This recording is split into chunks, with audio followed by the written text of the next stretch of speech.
Disaster in the Echo camp. It was all looking so good. It was all going so well. The mental games were starting. The strategies were all unfolding. They had a plan. They had a strategy.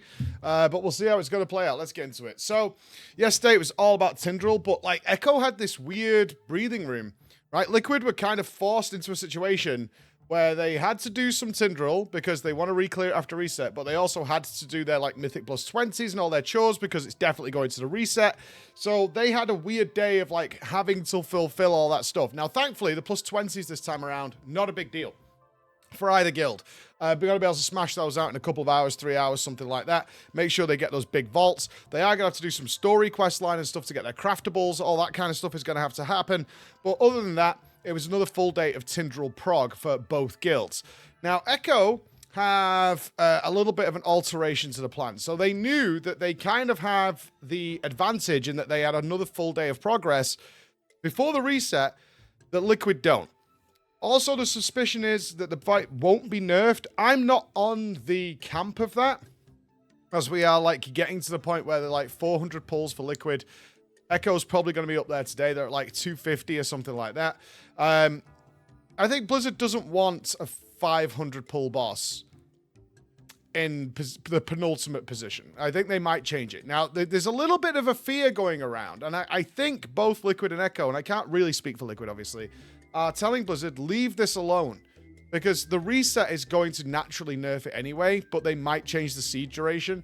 But Thanksgiving is coming, and they don't want a repeat of Razageth where it just gets massively nerfed because Christmas is coming or some sort of big holiday, especially in the US. As far as I know, obviously I'm not a US citizen, Thanksgiving's a really big deal for a lot of players. And we've asked the Americans that are here, and they're like, for some people, Thanksgiving is a massive deal. For some people, it's not. And it's on Thursday.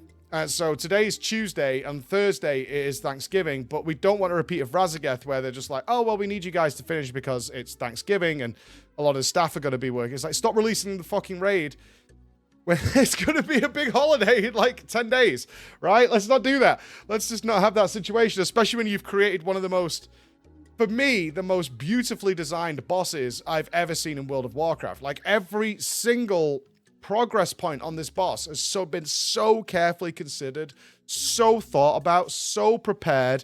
There's the tiniest amount of RNG, but the RNG is really, really hard.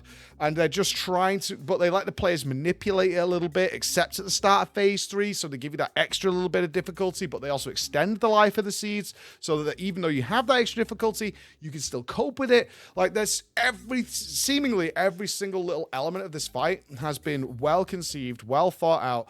And also the designer is taking into account, how are they going to deal with this? How are they going to cope with this?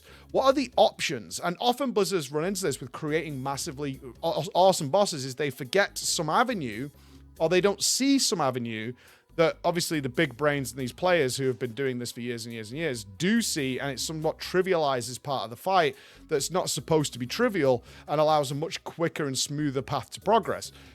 That has not happened here. It's a straight up just challenge, and very, very similar to an FF14 Ultimate is what we're looking at. Although obviously far shorter in duration, but the style of fight is interesting. So I talked about disaster. So yesterday, Echo was in a really good place. What their plan is to start doing mythic splits and preparing some characters that they may need for either Tindral or for Farak. While that mythic loot is available now, obviously at the reset, that loot will reset and they'll miss out on a week's part of loot. So they went to do they were going to do mythic splits. They were going to get some of their plus 20s done because even though most of them do not need gear out of Mythic Plus anymore, they've kind of overcome that obstacle. There'll be one or two things that people can pick up, some choice items, some little stat conversions, things like that. And they had a day in hand, so they were sitting really pretty yesterday, and in fact finished raiding early, like 9 o'clock, 9 p.m. in order to get up early today. So they started raiding about 6 a.m. today. It's currently 9 a.m. here, to get their sleep schedule back on track for the early reset tomorrow. So they've slightly adjusted their sleep schedule to make sure the players are well rested, they're not fatigued, and Zalia is really sick. Now, that's a bummer. Now, first of all, let's not downplay how good Sol is. So what's happened right now is Sol has stepped in to replace Zalia. Zalia is one of the disc priests for Echo, and also like the most seasoned one. Zatsi is also an incredible player of the two disc priests they have. But Ken is really, really sick and can't play today. Like, I've come in this morning and Ken's not here, and they're like, yeah, he can't play. Like, he hates it, right? He wants to be a part of this. He's worked hard at it. He's prepared for this. He's done all this stuff, and he's just unable to play. And he's not going to be here today. So Saul has been drafted in. Saul was actually preparing like a hunter.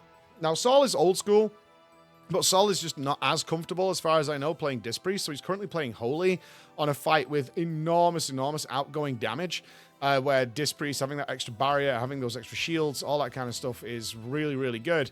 And the Echo's going to have to now reprog. So all that kind of mental forwardness they had, all that sort of leeway that they felt they had in preparation for the reset, kind of been thrown in the bin a little bit. And it'll be interesting to see how this is going to play out for me, because theoretically, if Ken's like ill for the rest of the race, Saul is more than up to the challenge, but obviously, you know, somewhat more limited in terms of the healing ability compared to Ken.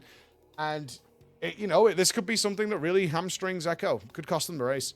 It really could, is to lose that, because at least on Tindral, and I say that not because like Saul's bad or anything, and that's not what I'm saying. It's more the case of, if you look at what Echo's strategy was for Tindral, Ken was having like every single buff. They put a lot on Ken's shoulders, given his experience and his ability level. They put a huge amount of weight onto Ken's shoulders, and now he's not here. So Zatzi is stepping up and taking over all the responsibilities that Ken has, and he's more than capable of doing it. And Saul is now in on a Holy Priest. What I'm seeing for the early pulls, again, it's 9 a.m. here. They've pulled Tindral like 5 times or something. So before recording this, is the overlaps where it's just enormous, massive incoming damage. They're really struggling with it right now. Now, they are making adaptations to that. They've given Saul an Evoker, an Augment Evoker, to help support him and get him up while he gets used to the fight. That's not going to stay that way. It needs to go back the other direction. But to give Saul the fact that Saul's not had like 250 pulls worth of attempts and experience dealing with seeds, dealing with all the little scenarios, getting the debuffs, how you manage that, dispelling, the absolutely crisp dispelling that we saw from Echo yesterday. So I more than believe that Saul is fully capable of dealing with this, but we're going to have this weird reprog time that they obviously do not want to have. Echo would be so happy to defeat Tindral today, go into the next reset having already defeated the boss. Little bit of extra gear. That's not really their primary concern. It's just that, generally speaking, in World of Warcraft, if you killed the boss once, you tend to re-kill it way, way, way quicker than having to obtain your first kill. And also, it'd be a nice feather in the cap. Liquid did not manage to defeat Tindral this reset. They've gone to bed now, while Echo did.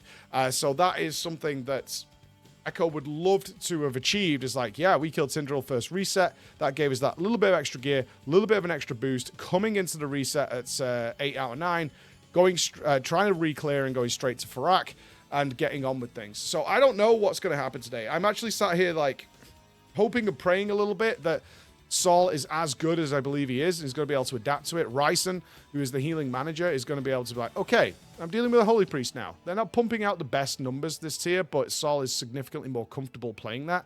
And so let me adapt the fight to it. Let me adapt the fight and work around it, obviously get that Sanctify going and all those kinds of things, and make it work.